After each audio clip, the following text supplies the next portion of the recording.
Welcome back. Today we're going to learn how to view blocked spaces on Gmail using your PC, thanks to the latest update. If you've blocked any spaces and want to check them out, you're in the right place. Let's get started. First, open your web browser and go to gmail.com. Make sure you're logged into your account so you can access all your features. Once you're in Gmail, look for the 9 dots next to your profile photo in the top right corner. Click on these dots to open the app launcher, and then select Chat from the menu. Now, you'll want to head to the top of the page.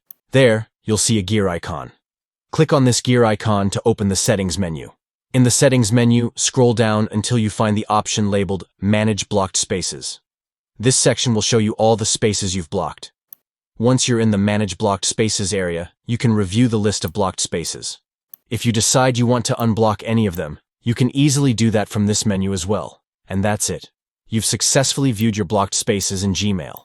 If you found this video helpful, please give it a thumbs up and subscribe for more useful tips. Thanks for watching, and see you next time.